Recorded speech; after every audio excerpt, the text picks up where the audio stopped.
Hi guys, welcome to my channel. Before starting, subscribe and like the videos, it really helps a lot. The content from this video are taken from the web novel and manga series of Mushoku Tensei Jobless Reincarnation. Now please enjoy the video. Volume 11 Chapter 2 Breakdown Part 1. The incident occurred 1 month after the letter arrived. Early afternoon. I was helping out with Nanahoshi's experiments. Just, this day, it was proceeding a bit different. If this magic circle succeeds, we'll be able to proceed to the next phase. Nanahoshi declared that and displayed a magic circle much larger than any of the previous ones. Far more enormous, even though I say that, it's still only about half the size of a tatami mat. On an unusually large page for this world, delicate patterns were drawn closely packed together. It was a masterpiece that took over 1 month to draw. In regards to Nanahoshi, it's the compilation of 2 years of work. For the time being, is it all right for me to hear what this magic circle is intended to do? It's to summon an object from the other world. The metastasis disaster won't occur again, right? Because Nanahoshi was summoned, that metastasis disaster occurred. That would mean, it might happen even if it's with just a small object. Is what I was thinking, but Nanahoshi shook her head. It's all right, in theory at least. For the time being, would it be all right for me to hear that theory? In all of the experiments until now, in order to summon something more complex and larger, I confirmed that it requires more magic power. In other words, the magic in this world falls under the category of the laws of energy conservation. This time what we're summoning is a small and simple object. If we were to use the assumption that the amount of energy used during the time I was summoned was enough to annihilate an entire region, in theory at most only an area of 1 meter or so around the magic circle would be teleported this time. And then, honestly I can't imagine it happening though. Even if by chance the same thing happens again, I've prepared a safety within the magic circle. I already know how much magic power it will use after all. The laws of energy conservation, huh? I see now. What was that again? Energy conservation, and, what was that again? Was it different from the law of conservation of mass?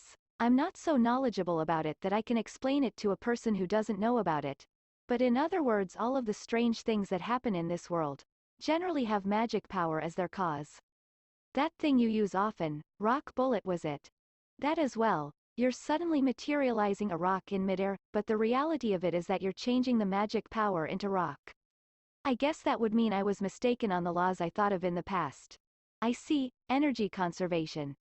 I see now, the more magic power you pour into the more it becomes. Fire magic's temperature rises, the weight of earth magic increases is what that means.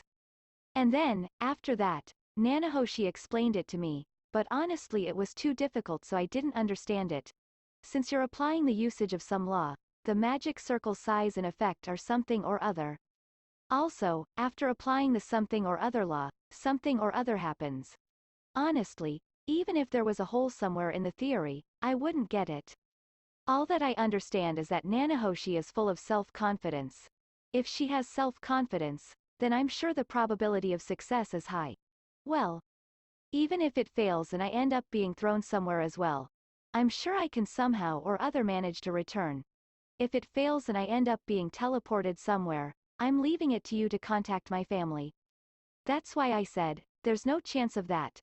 After that exchange, I stood in front of the magic circle. Well then, I'll start. Please do. I wonder if that wish was something made towards me. Or else something towards God. I started to pour magic power into the magic circle. The ends of the magic circle on the paper started giving off light. Then the entire magic circle began to release a dim light.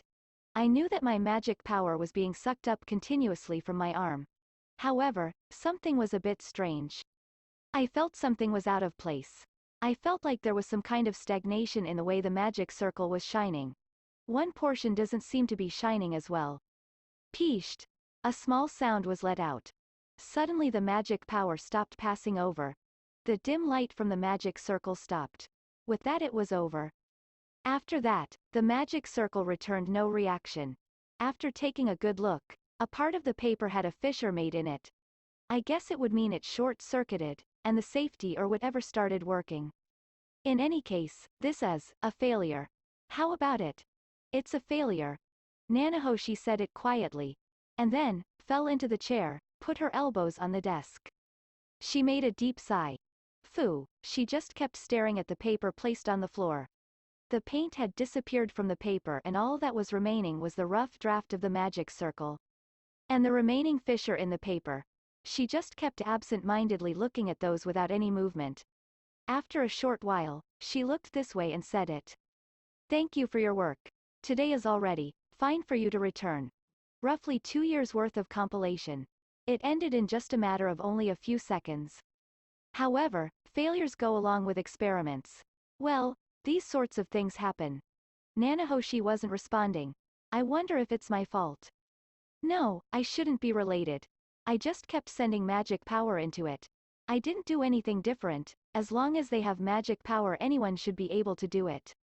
If that was no good, then it's Nanahoshi's fault for not explaining it enough. Nanahoshi wasn't saying anything.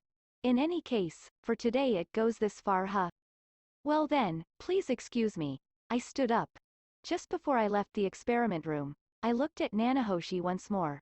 She's been in the same posture as just before, without a single movement. I passed through the storage-like room filled with a mix of things as I left the research room. After several steps I stopped my feet. Nanahoshi has been considerably tense over these past several months. With this failure, she might actually be considerably shaken, I wonder. That posture, that behavior. Could it be, rather than thinking about the next experiment's failure, she was just staring in a daze? No, even if she's like that, Nanahoshi is reasonably strong, it seems. She should have the capacity to accept a failure as a failure, I'm sure. The instant I thought that. I suddenly heard a screaming voice from the research room. Simultaneously, I heard the sound of something breaking. The sound of someone raging. I turned my heels around and quickly returned to the research room. There, Nanahoshi was half in a frenzy with her hair disheveled. She was tearing the books she wrote herself into pieces and scattering them. As her temper was going up, she pulled over the shelves, throwing the contents of jars all over the place. She took off her mask and threw it on the ground. While trying to scratch off her face, she staggered into the wall. While beating on the wall, she staggered and tripped over the contents of the jar she threw everywhere. She continued to slam the contents of the jar on the ground, stood up and then tried to tear off her hair. I panicked and went up behind her and grabbed onto her, constricting her. Why, calm down. I can't return. I can't return. I can't return. Nanahoshi was muttering it in a whisper with hollow eyes. All of her muscles were stiffening, like she was saving up all of her power to start raging about at any time. I can't return. I can't return. I can't return. Nanahoshi was struggling. To the limits of her power, she was struggling to try and release my restraint on her. However, it was just the level of strength of a hikikomori female high school student. Feeble. There's no way she could shake me off. Before long she released her strength and went limp. When I started to release my hands, she started to bend towards the floor. Hey, are you all right? After looking at that face, I felt intuitively that it was dangerous. The color of her face was pure white. Her eyes were blank and had a shadow over them. Her lips had lost their color, and they dried up and cracked. This is the face that someone makes during a considerably severe emotional breakdown. She might try to kill herself. I can't deal with this by myself. What should I do? Who would help me at times like this? Sylphy. It's Sylphy. If it's her, then she'll lend me a hand somehow or other. That's right, today she has no night shift. Alright, today I'll return home with Nanahoshi. Let's do that. No, but before that, it would be better to calm her down somewhere. Are you alright? You've been working a bit too hard, you know. Rest for today. Nanahoshi wasn't responding. I turned her shoulders around and partly forcibly stood her up. Just like that, I left the research room while dragging her along. The lock is, no, I'll do it after. I'm sure it'll be fine for 1 day or so. Probably. Just like that, I was heading towards the place Sylphy was at. The aim is the 5th-year student's classroom. Maybe I should have someone call out to her. Or else, I can call her myself. I continued to walk while lending my shoulder to Nanahoshi. The surrounding gazes were gathering on me. Just then I ran into the lot moving between classrooms.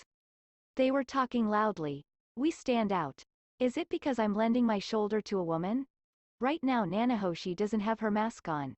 It would be better if we don't stand out too much. But what should I do? Shisho, I heard a voice from behind. After turning around, it's Zanoba. Shisho, what's wrong? Zanoba. Nanahoshi's in danger, help me out here. Is it illness? Something similar to that.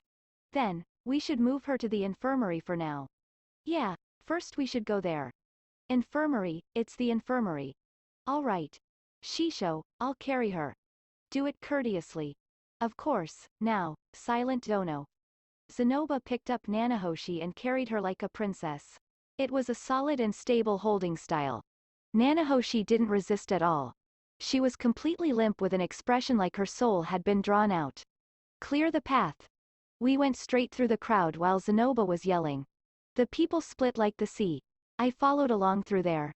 That's it guys, thank you for watching, subscribe if you want more and don't forget to like the videos.